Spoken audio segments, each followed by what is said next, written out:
Welcome back, everybody, to another episode of The Fourth Wave in Therapy. I'm absolutely delighted to have a recommended colleague here today from one of our regulars, Dr. Lorne Brown. But with me is Dr. Anna Yusim, MD. Now, Dr. Anna is a board-certified psychiatrist and lecturer at Yale Medical School who integrates spiritual principles with Western medicine to improve mental health. She is the author of Fulfilled: How the Science of Spirituality Can Help You Live a Happier, More Meaningful Life, and co-founder of the Yale Mental Health and Spirituality Program. Dr. Yusim specialises in helping individuals, including high-performing executives and athletes, align their personal and professional lives with a deeper sense of purpose. Welcome, Anna. I'm so delighted to have you here with me. Thank you so much, Peta. It is such a pleasure to be here with you. It is wonderful. And I think, no more timely in this moment in the world to be discussing the additions that can come into the therapy space. But before we kind of dive deep, because I am really curious about the research and the science to back all of this, you've had obviously what looks like a very traditional training in medicine and certainly psychiatry. So how did it come to be that you ended up, obviously through your traditional training, embracing or finding or including spirituality? Absolutely. It's such a great question because you're exactly right. I went to Stanford, to Yale Medical School, did my residency at NYU. And had anyone told me 25 years prior that I would be a spiritual person, I would have laughed. It was the furthest thing from my mind. My father is very rational. My mother's always been very spiritual, but I've always been a lot like my father. And, we are Jewish, but the Judaism for me was about history and culture, not about a connection to the divine or mysticism. But then towards the end of my residency, unusual and unexpected things started to happen in my life that led me to question the world and our place in it. And especially, here I am being a psychiatrist learning about the mind. And things are starting to happen that defy what I have been taught in medical school. I had, for instance, a psychic come up to me once in New York City and say, "I'm a psychic and I have a message for you. Can I give you a message?" She looked relatively innocuous, and I'm like, "Sure, give me your message." And this woman starts telling me all these truths about my life that she has no possible way of knowing, including the name of the guy I had a crush on. I was like, "Who are you?" and then I'm just like, what just happened here? But I also remember that things were happening, and I was like, oh yeah, the world works a little bit differently. It was more like I was remembering, as opposed to I was kind of seeing this for the first time. I was like, oh yeah, of course, people have this arcane knowledge. Of course, people can tap into some reservoir of information about each other. And so then afterwards, I, continued to learn, and it became a part of the way that I see the world and part of my research and part of the way in which I work with patients. I'm just trying to imagine walking down the street and having a psychic come up to you that gives you all this information. It certainly does kind of indicate that perhaps there's a lot more out there than we realize. So as your journey evolved then, and obviously you're expanding beyond perhaps, just history and things like that, but learning more about the science behind these kind of approaches. Was it something you kept quite personal and weren't sharing with colleagues? Was it something that you were trying to talk to other people about in your field? How did it go? Yeah. So at first, it was something more my own personal inquiry to answer questions like what just happened? Why are these interesting and unusual things happening? Because alongside that psychic, I started having dreams about my patients that would come true, like predictive dreams. Patients started having dreams about things happening in my life that they also had no way of knowing about. Something was happening that was breaking down the veil between the known and the unknown, and really showing me how interconnected we are as human beings. So I started to read about this. I started to go to a lot of different spiritual classes to understand and ask these questions. And I started studying Kabbalah, and I became part of the Kabbalah Center in New York City. That was one of my spiritual paths. And in the midst of that, I learned all of these different principles, which in many ways were in stark contrast to what I had learned in medical school. For instance, in medical school, we are taught that everything that is truth and reality can be seen and known. You subject it to the double-blind controlled trials that are placebo controlled. Everything is reproducible, quantifiable. In the spiritual world, in Kabbalah, they taught that actually that which can be seen and known is only 1% of reality. 99% of reality is unseen and unheard. Completely different paradigm. Where is this other reality? How do you make sense of it? If you go into the world of quantum physics, they have similar explanations and science to back it up. So I started really thinking about some of these things. Also, the idea of a soul. Never when I went to Stanford and Yale was a soul mentioned, but I'm a psychiatrist, and psyche, one of the translations of psyche is a doctor of the soul, a psychiatrist. So why wasn't I taught how to work with the soul? Why was I taught how to work with medication and therapy? What is the soul? So that led me to travel the world to try to figure out what is the soul and how is it involved in healing. And that ultimately led me to work with patients more in that way and to write my book. Amazing. And I am thinking about, I did not know that that was the definition of psyche and doctor of the That's one of them. Psyche can be fantastic. translated as mind or as soul. Soul. That's wonderful. I'm going to update that up here. I am wondering then, with this kind of you're out there and you're exploring and you're kind of going, why do you think that there is still this kind of separateness in the medical field with what you were learning versus what you had traditionally learned? And I'm guessing in your mind you're overlaying, how can I integrate this? Why do you think the separateness exists? Is it because we just deal with the 1%? It's much easier to be able to see and work with. And certainly I know, we've moved hopefully beyond Descartes, separateness of mind and body. But why do you think medically that there still is this separateness? I think that we're in the midst of a paradigm shift. I think that our ideas about this are indeed shifting, and yet the people who uphold the old paradigm and have devoted their lives and careers to upholding the old paradigm and are used to seeing the world and reality through the old paradigm, where science is the currency of exchange of the Western world, that is the way that it is, and it hasn't changed yet. There will be a time where it will change and expand. Already, we're moving uh, from Newtonian physics to quantum physics. We're moving to many different realities as to how we're seeing things. We have, AI is expanding our capacities for what's possible. We have worlds made out of bots now where humans aren't allowed. I mean, all of these things, there's just boundaries that are being crossed that we never thought could be crossed before. And the same in our understanding and nature of reality. So I think we're in the midst of a paradigm shift. Great. I'm glad I'm not the only one who thinks this because we're coming from the psychological kind of therapy world, noticing the same thing. And what I'm noticing, because I'm teaching obviously at master's level, the next generation of therapists coming through, but it's these guys coming through who are, decades younger than us as lecturers that are rejecting the status quo, and they're going, yep, no, that's probably not really answering what my client needs. So therefore, I'm going to look over here, regardless of whether there's some, tick of evidence-based approval or permission to use or anything. They are literally embracing what we're calling more that kind of body-based, somatic approaches. So we're seeing it too in our kind of talk therapy world. And I wonder if in the next kind of couple of decades, these guys will be the ones that run the committees, make the guidelines, that they're the ones that will shift it. Do you think the same's happening internally in the medical system, that maybe the embracing is coming from the younger ones coming through? Yeah, I think that that's ultimately what is leading, and there are also, to be clear, older pioneers within the system that have been working from within the system to expand the system their whole profession and career. And everybody doubted them and laughed at them. And now they're like, oh, yeah, but that's the way that paradigm shifts, Thomas Kuhn, that's how paradigm shifts usually evolve. But I do believe that it's going to be with the younger generation where people are going to start to see the world anew. And I think that our world is changing at an unprecedented speed in unprecedented ways that we can't even imagine. The paradigm shifts that are going to happen, not just in our understanding of science in the world, but by virtue of AI entering science in the world, we can't even conceive of what is going to happen, and as to how we see the world and what is true and real.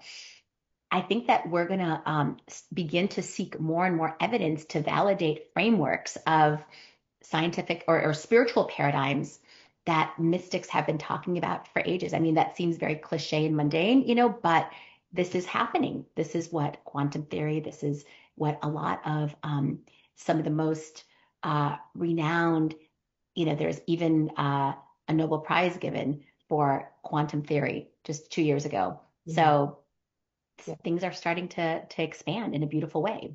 And I think it's an exciting time to kind of witness it, because I'm glad you, gave nod there to our pioneers, because absolutely, even, if we go back in third, second, first wave therapies, there were pioneers that kind of were laughed at during those kind of phases as well. So I'm glad you mentioned that, because we've certainly, we have to have those giants that we step on the shoulders of to kind of go to the next level as well. So um, let's talk then about this spirituality aspect, or the embracing of the mystical or the unknown, even if we can't yet quantify some of it.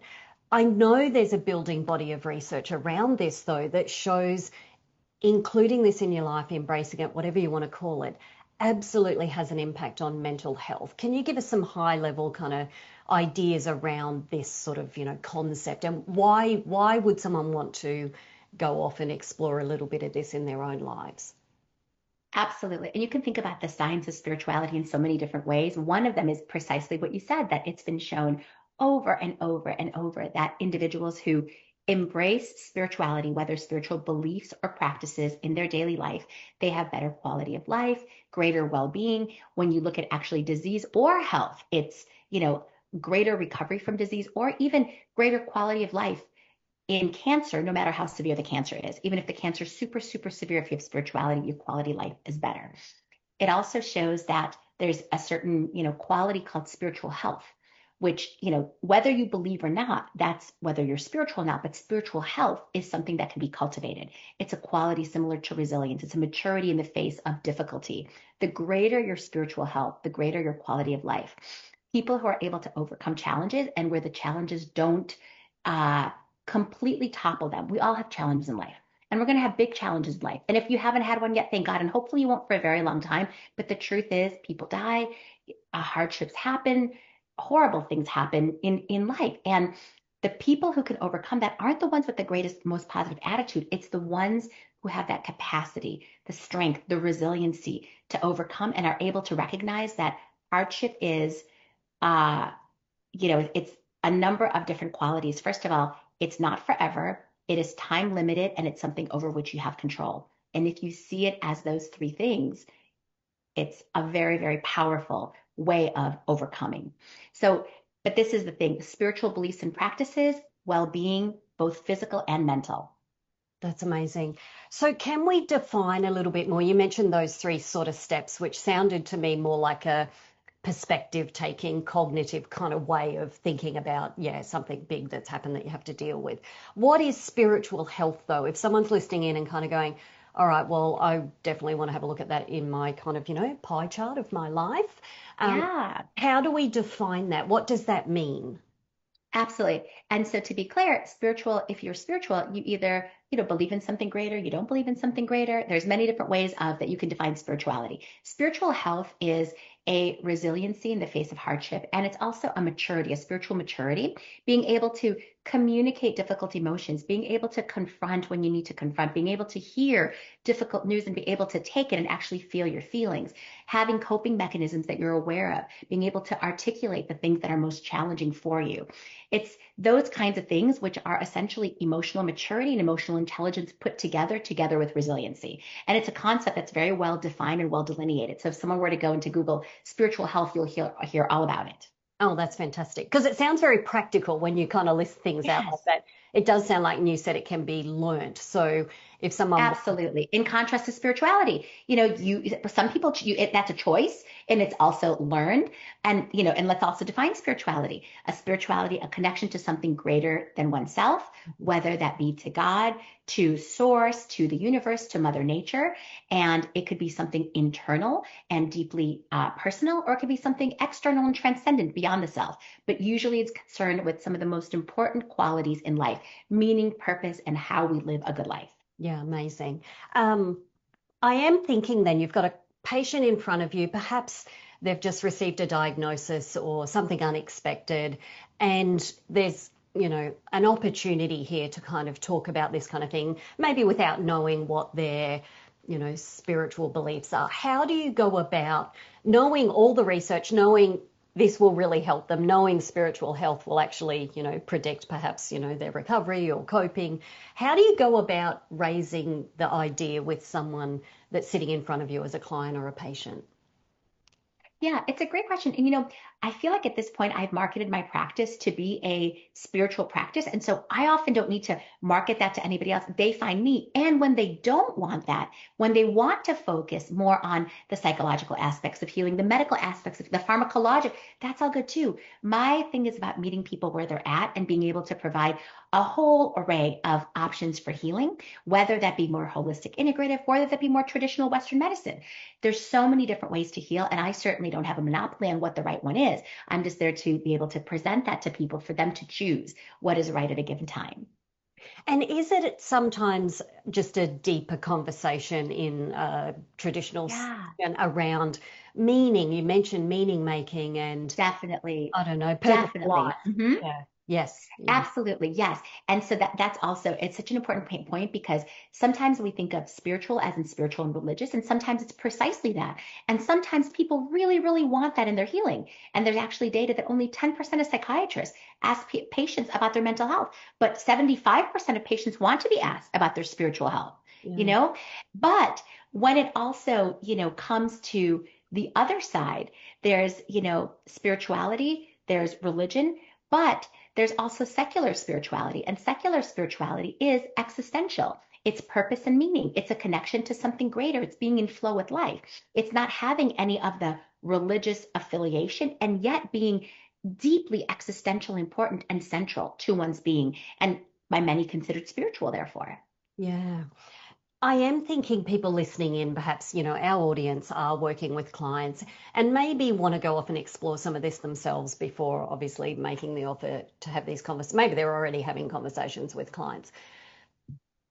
Are there any, I want to use the word practical, maybe that's not the right word, but are there any ways or exercises or something that a listener could go away today after listening and explore a little bit more of this? I mean, you ended up having kind of Yeah. predictive psychic dreams and went off, but is there something, a listener listening in could kind of go, all right, what do I do now if I'm curious about this in myself? Yeah, it's such a great question. So, what do you do if you want to explore? There's so many ways to explore. First, if I were working with someone and they came to me, I want to explore my spiritual side. What do? I would first say to them, okay, I want to take a spiritual history. What was your spiritual or religious belief when you were growing up? And how has that changed over time? And why has it changed? Now, what do you believe about the world in a spiritual way? Do Mm. you believe that you're connected to something greater? How does that connection manifest? What would you like more of in your life? Do you go to church? Do you go to synagogue? Do you go to your mosque? Do you celebrate any holidays?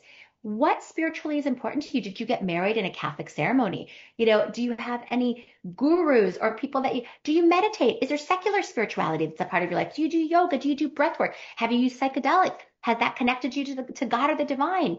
Have you had experiences that really made you doubt how the world works or see the world anew? That you were like, how did that in the world did that happen? Things that were synchronicities, magical, miracles. Do you know people who've experienced miracles? Do you know people who've experienced synchronicities? Have you ever had psychic connections with anybody, psychic dreams? So these are the things that I would explore. And there's so many. So spirituality encompasses so many different things. I did an NPR episode on precisely that. How do you start a spiritual practice?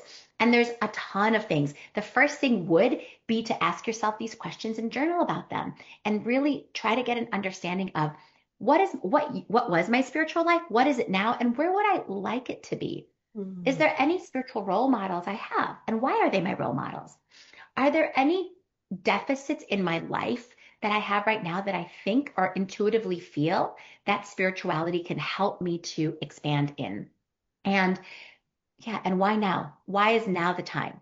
And I love working, with my clients and patients in this way. Ask for a sign. Say, I would like to have this change in my life and I'd like to explore spirituality. And I would like a sign in my life as to how I should do this. And I want that sign to be specifically for me and for me to know beyond a shadow of a doubt that this is a sign and for something to open. Like ask the universe for a sign, start to interact with the spiritual plateau out there and see what that does for you in your life. You might get a sign, you might not, but you're going to start looking and seeing the world a little bit differently. I love that. And I was thinking while you were rattling all of those questions off, I'm like, thank goodness we have a transcript. So anyone listening going, I need to write down all those questions Dr. Anna just mentioned, they'll all be in the transcript. Thank goodness for AI doing that in the background. Yeah, all of those questions. It did make me think because you were touching on, you know, what did you have in your childhood? Has any of that changed? That kind of thing. It made me wonder, is there a role here of what's gone on in childhood developmentally to who you are now, to questioning time in life that it comes up that could be, traumatic childhood experiences? It may not be Yeah. traumatic, but is there a link even in the research around the exploration of this based on age in life? 100%. I think that so much of what people have in their lives with respect to spirituality and religion, and even things like telepathic skills, claircognizance, clairvoyance, like being able to receive spiritual information or hear like messages from the divine. Those things run in families. And when people have that trait and they tell me about it, they're like, yeah, my grandmother on my father's side had that. And she was known as the mystic in the city. People would go to her for healings. Or my, grandfather was a rabbi actually, and I have this healing gift. And so these are largely genetic things. Often they're genetic things that aren't necessarily thought as such. But if you look back in the family, there are those things. There's antecedents for that. And of course, in addition to the genetics, you have environmental and you have family, like cultural beliefs and family systems, all that are passed down for people to develop or not develop, or to have ambivalent feelings about certain spiritual gifts that they have. So, did you notice that in yourself? Because you talked about obviously being able to have the dreams that were predictive and obviously some sense. Yeah. Did you find that in your own background? Yes, and it's so interesting because my mother told me that when we just come to this country, I think I was like 7 or 8, and I had a dream that my grandmother's sister was riding a train and died. That's my aunt.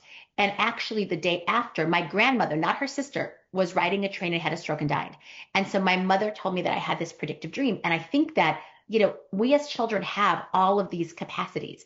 And as we grow older, unless those capacities are developed, we are taught to fear them and we're taught to close them. We're not taught to develop them necessarily. And oftentimes you have a child that's like, has precognitive abilities. Parents are like, oh my God, don't ever say anything like this again. Please don't ever bring this to me. That's terrifying. What's even happening? So it was never developed in me. My mother certainly didn't respond, in like it was negative in any way, but it was also never developed. Now in this day and age, parents are much more attuned to that. And there's schools now that help children. There's schools that help children see through blindfolds, be able to see with other parts of their bodies and not just their eyes. It's amazing what's happening now. And if those things are developed at an early age, the children's brains are able to develop to be open to that in the future. We have to, at an older age, redevelop that. It's much harder. It's not to say it's impossible, but oftentimes what we as human beings do is we have those experiences with something that will blast us open like a psychedelic. A psychedelic will remove the veil, and suddenly, boom, you see, whoa, the universe is so much more vast. And without this veil, you can know everything. You could see everything. Wow, I wish I could live without this veil. Then the psychedelic effect wears off, and you're like, I guess I'm back in the world with this big veil.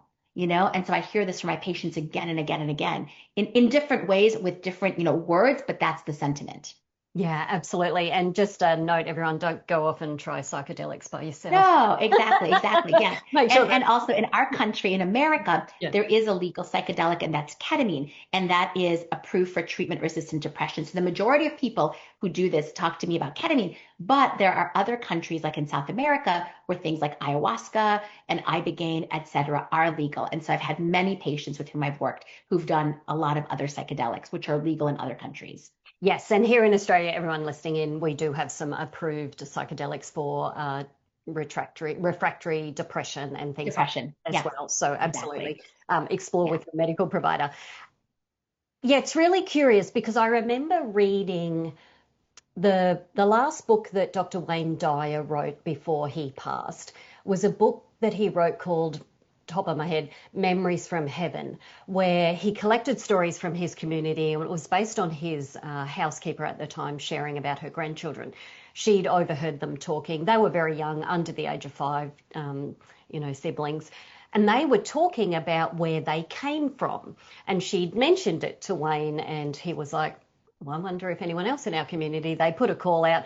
Lo and behold, they get hundreds of stories where parents have heard their children, generally under about the age of 5, talking to each other about where they came from. And there appeared to be, a bit like near-death experience recounts as well, like a similarity across all these stories. I'll remember one of them, just talking to you now, where two little ones, mum was obviously just, in the bathroom, but they were having a bath together. And the little 4-year-old says to her 3-year-old sister, remind me where we come from, I'm forgetting. And it was just this moment of obviously the little one telling her big sister where they came from. He titled the book Memories from Heaven, but it does sort of and I've read similar things in near-death experiences, and people that have obviously, not passed but come back here, talk about the same kind of thing of where they came from. It appears as though it's in us. And I guess that's my whole point, is there is some sense that maybe, we're trying to tap back into or become aware of again. Because it appears as though anyone listening out there, if you have a child under the age of 5, ask them, see what happens.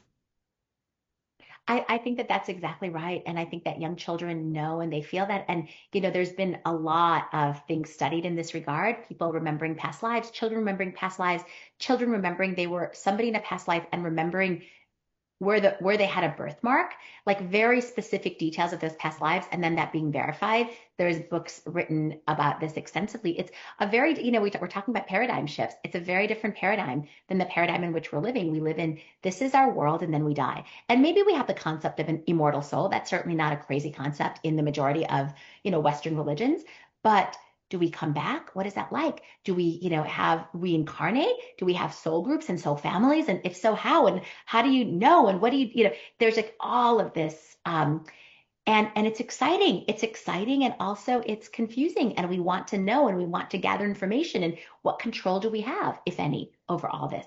That's really the question. How much of this do we control? That's amazing.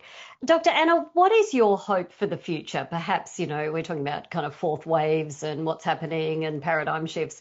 What do you hold hope, whether it's for the patients coming through the door to seek support or at a global level? What is it that, drives you?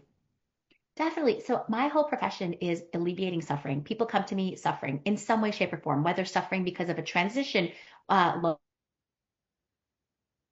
depression, anxiety, suffering because of addiction, suffering because somebody died, a million, and so there's certain things that we can control and others that we can't. We can't control that hardship will happen. People will get cancer. Well, hopefully one day they won't, maybe. One day, we won't get cancer and heart disease. Ozempic is reducing that tremendously. So God bless. But that we have, 'cause I still see so much suffering all the time. So I want less suffering in the world. I want more joy. I want more peace. I want people to be able to tap into their hearts, open up their capacities. For, we talked about this veil between the ultimate reality and our current reality. I want to figure out how to lift this veil more so people can see what truly is and tap into the highest version of themselves, an expanded consciousness, and that we can all share in that together in the mission of reducing suffering and expanding joy. Amazing. Dr. Anna, thank you for the book that you've written. Details are below, everybody. I know you're all going to want to read that, as well as Dr. Anna's links there to follow her work. It has just been wonderful to connect, through our colleague that we both know together, and he's doing his wonderful work in the world as well. And just what you are doing, one of those pioneers that, hopefully our next generations will come through and talk about your work and exactly what you've done out there to shift this in the psychiatry world, and certainly from a medical profession.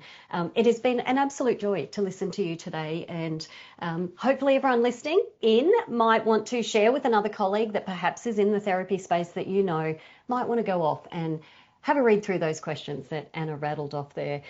They'll absolutely be in the transcript so that, someone else can benefit from hearing just how spirituality can actually be of impact. Thank you so much, Peta. It's a pleasure, and I wish you and your audience all the very best and reduce suffering and enhance joy for all. Thank you so much.